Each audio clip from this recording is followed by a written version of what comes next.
So guys তোমরা দেখতেই পাচ্ছ সব ঠাকুর একে একে লাইনে দাঁড়িয়ে পড়েছে। তো চলো আমরা আস্তে আস্তে সামনের দিকে যাই যাতে ভালোভাবে বিসর্জনটা দেখা যায়। কাঠামোগুলো খুলে দেওয়া হবে, তারপর মায়ের বিসর্জন হবে। তো চলো আগে কাঠামোগুলো খুলে নিই, তারপর বিসর্জনটা তোমাদের দেখাচ্ছি। জয় মা, জয় মা, জয় মা।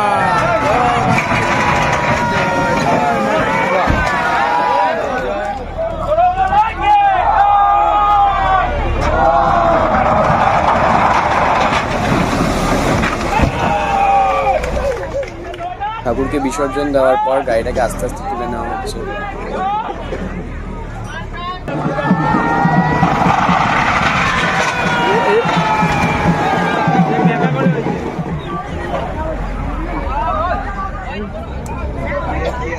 সো গাইস এত বড় ঠাকুরকে বিসর্জন দেওয়া কিন্তু কম বড় কথা নয়, একটা কিন্তু চাপের বিষয়। একটু এদিক ওদিক হলেই কিন্তু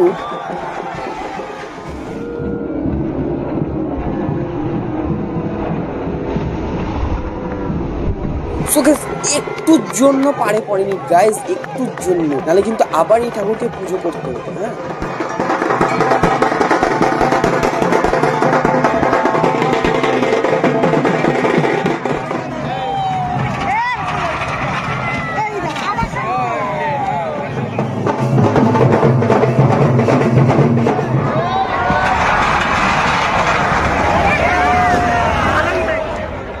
গাইস দেখো এই বিসর্জন দেখার জন্য কত মানুষ এখানে জমায়েত হয়েছে, মানে জলাশয়ের পাশ দিয়ে চারপাশ দিয়ে মানুষে ভরে গেছে।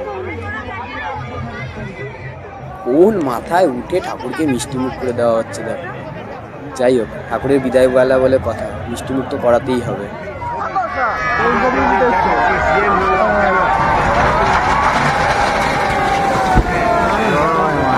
এখানে কিন্তু প্রশাসনের তৎপরতায় ঠাকুর জলে যাওয়ার কিছুক্ষণের মধ্যেই জেসিবির মাধ্যমে কাঠামোগুলোকে তুলে নেওয়া হচ্ছে যাতে পরবর্তী ঠাকুরগুলো বিসর্জনের সুবিধা হয়। হ্যাঁ, সেজন্য তুলে নেওয়া হচ্ছে কিছুক্ষণের মধ্যেই। দিন গড়িয়ে রাত হতে চলল, তবুও যেন ঠাকুরের শেষ নেই।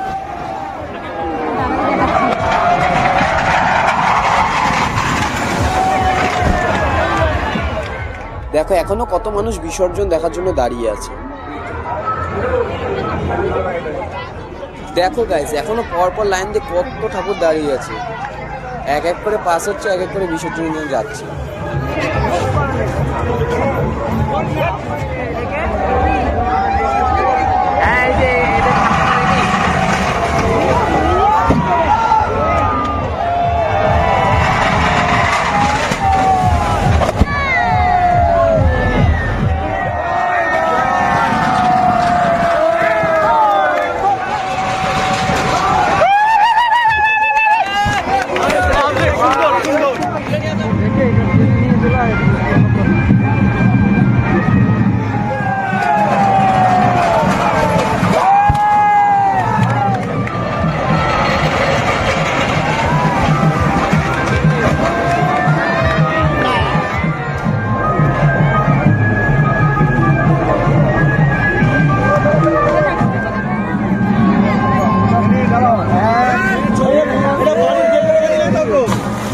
এগুলো কিন্তু অনেক রিস্কের কাজ। হ্যাঁ, তো সামনের থেকে সরে দাঁড়ানোই বেটার, কারণ কখন কিভাবে বিপদ হয়ে যায় কেউ বলতে পারে না।